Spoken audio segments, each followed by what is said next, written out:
pedagang babi menertibkan dagangannya. Bila perlu kita akan sidak di tempat-tempat mereka biasa menjual babi. Bisa? Bisa? Bisa? Cocok? Bentuk tim untuk sidak penjual babi. Lepaskan babinya. 2 menit katanya di video call. Dari tadi 2 menit, oke. Kita masuk Indonesia masih punya sabar, oke? Oke, kita kasih 2 menit. Ya, 2 menit katanya. Pak, oh Bapak, kami memegang komitmen bahwa 2 menit. Tidak kurang, tidak lebih. Mulai dari sekarang.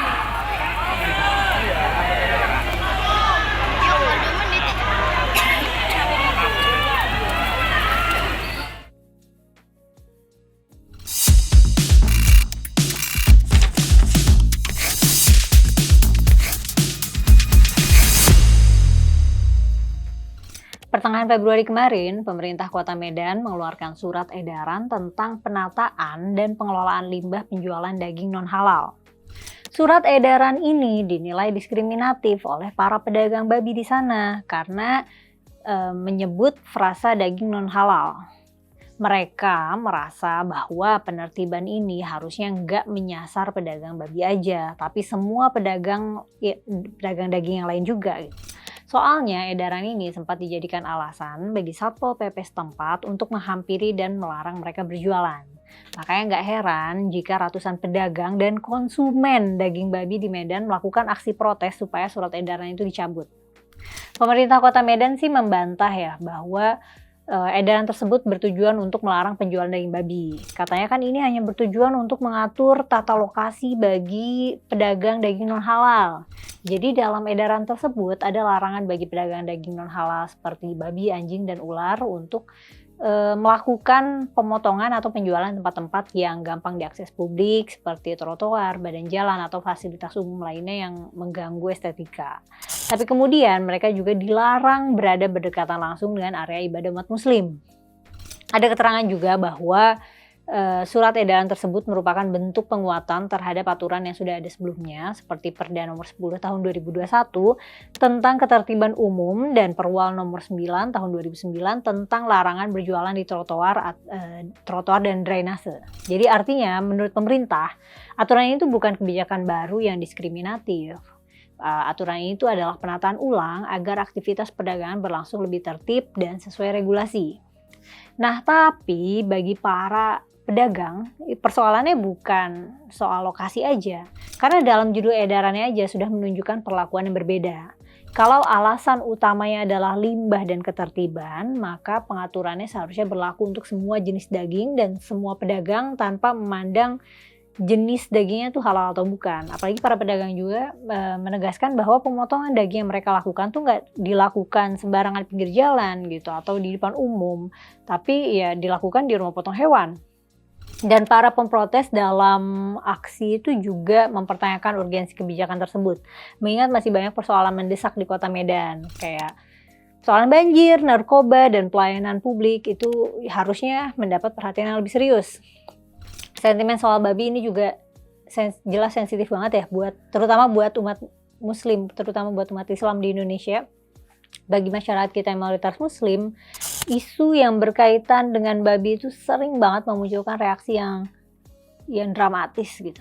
Dan sempat beredar pula kan video viral di media sosial yang memperlihatkan warga muslim yang secara terang-terangan menyatakan bahwa penjual babi itu perlu disidak. Nah, meskipun surat edaran Pemkot Medan itu diklaim sebagai tata kelola tempat aja, dan nggak bermaksud menjadi dasar pelarangan penjualan daging non halal, tapi tetap aja ini bisa melebar jadi isu identitas dan relasi antar umat agama. Ada sebagian warga muslim yang menginginkan ruang publik yang lebih nyaman buat standar mereka, tapi warga lain juga punya hak ekonomi yang sah untuk memperdagangkan komoditas yang nggak melanggar hukum dan memang ada pasar konsumennya. Kalau alasan utamanya soal limbah, kebersihan, dan ketertiban ruang publik, maka bahasa dan sasaran kebijakan itu ya harus netral, harus konsisten dan berlaku buat semua pedagang, bukan hanya yang menjual komoditas yang nggak nyaman bagi mayoritas gitu. Nah masalahnya ketika surat edaran itu sejak judul aja udah nandain daging non halal, kesannya kan itu bukan penataan ya, tapi pelabelan gitu. Ada kesan bahwa jenis pedagang ini, ada jenis pedagang yang dagangannya lebih kotor gitu, lebih mengganggu atau lebih pantas ditertibkan dibanding pedagang lain. Dan di Indonesia kata babi itu bukan cuma makanan, bukan soal makanan, bukan soal hewan, tapi babi itu simbol moral, simbol identitas. Bahkan bisa jadi simbol pantas nggak pantas gitu. Kan kalau misalnya kita bikin festival kuliner babi di tempat publik, ada aja tuh kadang ormas-ormas yang sweeping gitu. Pemkot Medan boleh aja bilang ini tuh ya ini bukan pelarangan, ini cuma pengaturan lokasi, dan katanya ini juga memperkuat aturan lama seperti larangan jualan di trotoar atau fasilitas umum. Tapi pada prakteknya di lapangan gitu, surat dengan diksi yang selektif kayak gitu tuh gampang banget dijadikan pembenaran untuk tindakan aparat yang juga selektif. Ketika Satpol PP datang dan menghampiri dan melarang pedagang babi berjualan, tujuan penataan itu jadi terdengar nggak nyambung dengan pengalaman nyata warga yang terdampak. Apalagi pedagang menyebut pemotongan, udah bilang gitu pemotongannya di rumah potong. Jadi argumen pemotongan sembarangan tuh ya nggak otomatis relevan untuk semua kasus. Dan kalau problemnya adalah limbah dan sanitasi, ya ukurannya harus perilaku gitu. Buang limbahnya di mana gitu, sembarangan nggak, pada tempatnya nggak, melanggar zonasi nggak, mengganggu lalu lintas nggak gitu. Jadi bukan pada identitas komoditasnya. Dan bagian paling rawan dari edaran ini adalah klausul yang berbunyi nggak berdekatan langsung dengan area ibadah umat muslim. Nah masalahnya seberapa dekat itu berdekatan, radiusnya berapa meter, dan siapa yang menentukan. Dan kalau definisinya kabur, kebijakan akan berubah jadi alat negosiasi kuasa, yang mayoritas minta ruang publik mengikuti standar kenyamanan mereka, sementara minoritas dipaksa menyingkir, bukan karena melanggar hukum, tapi ya karena dianggap bikin gak nyaman atau nyinggung perasaan.